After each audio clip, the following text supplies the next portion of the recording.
Again welcome करता हूं एक नई वीडियो के साथ। Gujarat state fertiliser and chemical limited, जिसे हम शॉर्ट फॉर्म में GSFC कहते हैं। दोस्तों ये स्टॉक अपने लाइफ टाइम हाई पे आ चुका है और लाइफ टाइम हाई पे आके सस्टेन भी कर रहा है।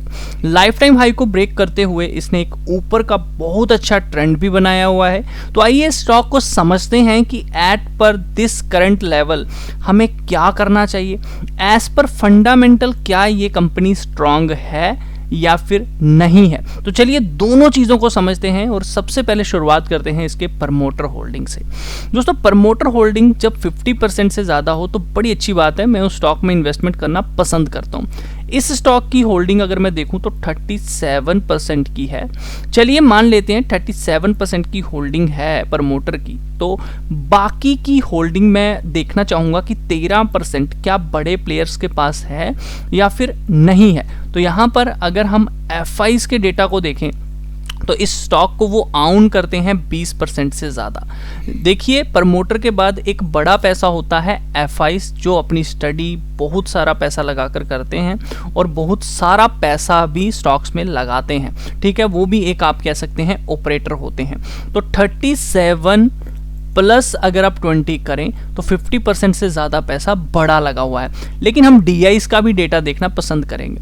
दोस्तों DIs का भी 8% इसमें हिस्सेदारी तकरीबन हमें देखने को मिल रही है। तो आप कह सकते हो कि 50% से ज़्यादा होल्डिंग इसमें बड़े प्लेयर्स की है। पब्लिक के पास भी अच्छा खासा माल है 32% का।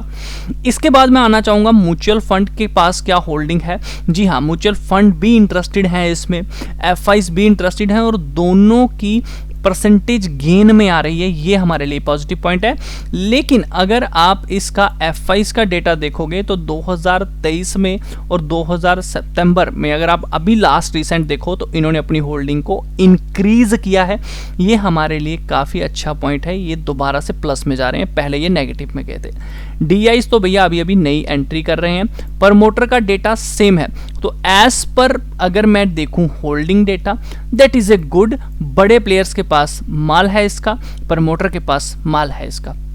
तो हमारे लिए अच्छा संकेत है कि भैया हाँ, प्रमोटर को भी ट्रस्ट है और बाहर के बड़े लोगों को भी इंटरेस्ट है इस स्टॉक के अंदर। कंपनी करती क्या है, किस सेक्टर की है? ये कंपनी फर्टिलाइजर, जो आप खेती बाड़ी का काम करते होंगे उसमें जो केमिकल्स होते हैं, ठीक है, manufacturing of fertiliser and industrial product, ठीक है, इंडस्ट्रियल प्रोडक्ट्स भी बनाती है। और इनके 24 से ज़्यादा ब्रांड हैं फर्टिलाइजर के, पेट्रोकेमिकल के। ये बात ध्यान रखिएगा, गैसेस में, प्लास्टिक्स में, फाइबर्स में। तो ये प्लीज़ आप इसके बारे में खुद भी स्टडी कर सकते हैं। ये थोड़ा सा मैंने आप लोगों को इसके बारे में बता दिया। तो बिजनेस तो अच्छा खासा कंपनी का फैला हुआ है, आप लोग जानते भी हैं। अब हम लोग आगे बढ़ते हैं और देखते हैं कि आखिर कंपनी के बुक वैल्यू कितनी है। दोस्तों अगर कंपनी की बुक वैल्यू देखें तो 302 रुपये की है और आज करंट प्राइस चल रहा है 215 रुपये। तो जाने कि ये स्टॉक अगर हम देखें तो अभी 85 रुपीज़ डिस्काउंट पे मिल रहा है एज पर फंडामेंटल। देखिए इसके सारे एसेट्स में से अगर इसकी कर्जदारी हम निकाल दें तो आपके पास 300 रुपये की वैल्यूएशन बनती है स्टॉक की। यानी कि कंपनी कल को धंधा बंद कर देना तो 300 रुपीज़ आपकी जेब में देके जाएगी। तो आप कितने पे खरीद रहे हो? 215 पे। तो as per fundamental book value तो अच्छी खासी है। अदरवाइज बुक वैल्यू ऊपर ही देखने को मिल रही है, लेकिन इसकी बुक वैल्यू हमें नीचे की तरफ मिली है। तो एक अच्छे प्राइस पे आप कह सकते हो ज़रूर हमें स्टॉक देखने को मिल रहा है। अब हम बढ़ते हैं बैलेंस शीट की तरफ और बैलेंस शीट में मैं आपको बताना चाहूँगा कि इसकी जो इक्विटी शेयर कैपिटल है वो 79 करोड़ की हमें देखने को मिल रही है। बट इसके पास रिजर्व देखिए कितना अच्छा है, 11,960 करोड़ का ये रिजर्व एंड सरप्लस लेके बैठा हुआ है। बहुत बड़ी मात्रा में इस कंपनी के पास पैसा है और ये कंसोलिडेशन बेसिस पे बता रहा हूँ, बहुत अच्छा पॉजिटिव पॉइंट है। शॉर्ट टर्म लोन देखिए जो लेके रखा था इन्होंने ख़त्म कर दिया, लॉन्ग टर्म लोन जो लेके रखा था वो भी ख़त्म कर दिया है। तो ये भी हमारे लिए काफ़ी अच्छी बात है। आगे चलते हैं और आगे हम समझने की बात करते हैं यहाँ पर कि क्या इनके पास कोई पैसा आने वाला है। देखिए इन्वेंट्री इनके पास है, यानी कि ये होता है इनका कारवा। यार इनके पास कॉस्ट एसेट्स में जो हम प्रोडक्ट हम कह सकते हैं, इनके पास जो है मटेरियल जो है वो पड़ा हुआ है इन्वेंट्री। ट्रेड ट्रेड रिसीवेबल ये 497 करोड़ का इन्होंने समझ लीजिए बिजनेस जो है वो कर दिया है, इनको पैसा जो है वो आना है। कैश एंड इक्विवेलेंट देखिए 1439 करोड़ का ये अलग से इनके पास पड़ा हुआ है, ये भी बहुत अच्छी बात है। दोस्तों क्या इन्होंने कोई कर्जदारी, कोई इनके ऊपर ट्रेड का कोई पैसा, तो यहाँ पे 639 करोड़ इन्होंने देना भी है, ये बात ध्यान रखिए। ये समझ लीजिए जिन्होंने सामान जो है वो ले लिया है, अब इन्होंने कर्जा ये चुकाना है, ठीक है। तो तकरीबन अगर मैं सारी चीज़ों को देखूं as per fundamental, cash equivalent, trade receivable, inventory, reserve and surplus, सारी चीज़ों को देखूं तो दोस्तों कंपनी मुझे कैश रिच दिख रही है, प्लस इसका स्टॉक अपने प्राइस के नीचे चल रहा है एज पर फंडामेंटल। तो एवरीथिंग गुड इन फंडामेंटल जो मुझे चीज़ें देखने को मिली। देखिए इन फ्यूचर क्या हो जाएगा, इन फ्यूचर अगर कोई बुरी खबर लग जाती है तो वो आपको भी नहीं पता क्या होगा, लेकिन करंट सिनेरियो के हिसाब से एवरीथिंग इज ओके। कोई यहाँ मैनिपुलेशन नहीं देखने को मिल रही कि ऐसा नहीं है कि भैया इनका रिजर्व एकदम से बढ़ गया हो, ऐसा भी नहीं है। आहिस्ता आहिस्ता से रिजर्व बढ़ा है, बिल्कुल प्यार प्यार से, ये भी बहुत अच्छी बात हमें देखने को मिल रही है। तो ये अच्छा खासा मेरे को यहाँ पे इसकी बैलेंस शीट दिखी है। अब मैं बात करना चाहूँगा फंडामेंटल बेसिस, उसके पहले मैं एक चीज़ आप लोगों को बताना, अब मैं बात करना चाह रहा हूँ टेक्निकल बेसिस।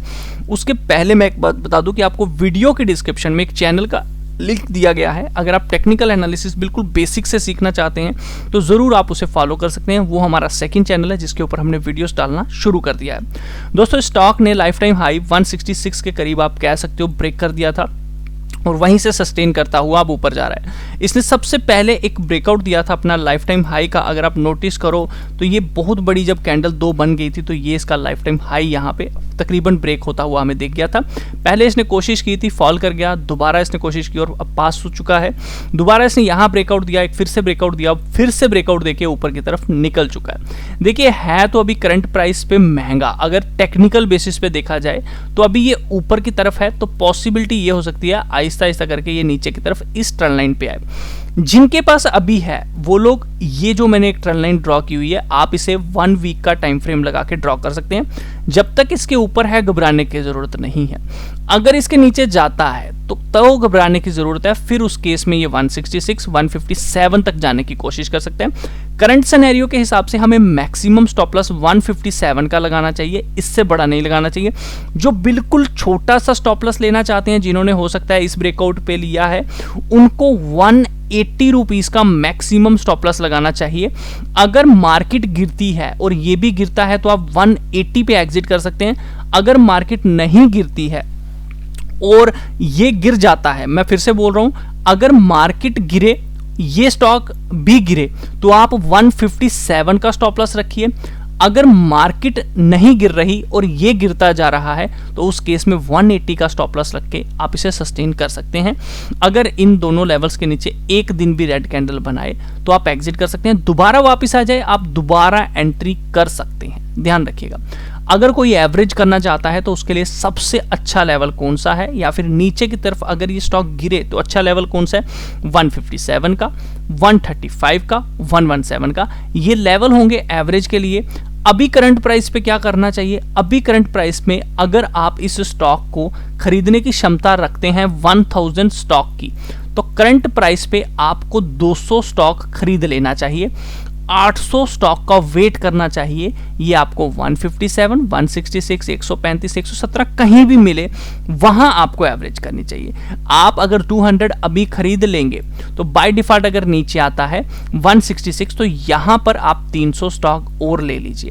157 आता है तो 200 और ले लीजिए। 135 आए तो आप 300 और ले लीजिए। ठीक है, अपनी एवरेज करना सीखिए और लॉन्ग टर्म 5 सालों के लिए लेके छोड़ दीजिए। अच्छा पैसा देने का दम तो ये स्टॉक रखता है, बट हमें टेक्निकल बेसिस पे चलना चाहिए। तो सबसे अच्छा सिनेरियो रहता है कि जब ये 157 पे आए तो हम, जैसे इसने यहाँ पर आप देख सकते हैं ये ब्रेकआउट दिया, ऐसे ही जब ये नीचे की तरफ आ रहा होगा आप ऊपर से ट्रेंड लाइन बनाए। अगर ये यहाँ पर कोई भी ब्रेकआउट देके 166 के ऊपर निकले या फिर यहाँ पे आहिस्ता आहिस्ता करते सस्टेन करते हुए ऊपर की तरफ निकले तो इसमें एंट्री बनाई जाए, स्टॉप लॉस 157 का ऊपर की तरफ लिया जाए।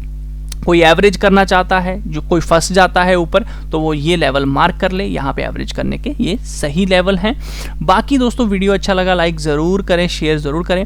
इसी तरह की और वीडियोस को पाने के लिए चैनल को सब्सक्राइब करें।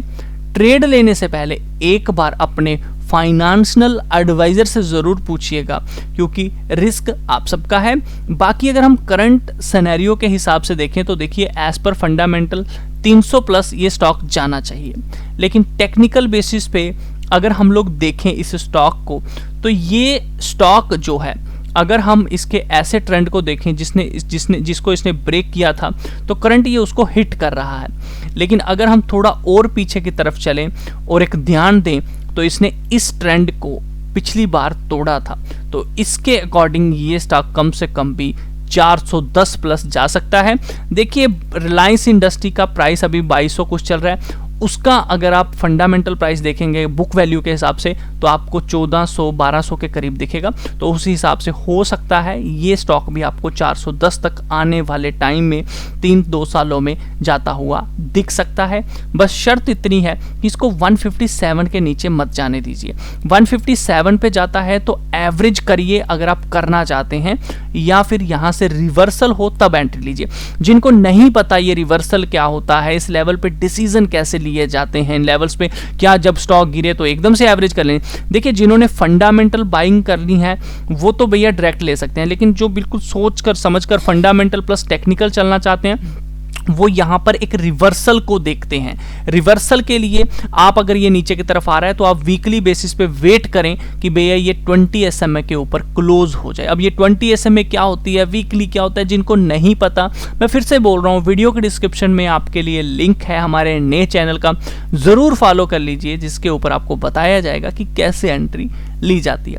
बाकी ट्रेड लेने से पहले एक बार फाइनेंशियल एडवाइजर से ज़रूर पूछना है, क्योंकि रिस्क आप सबका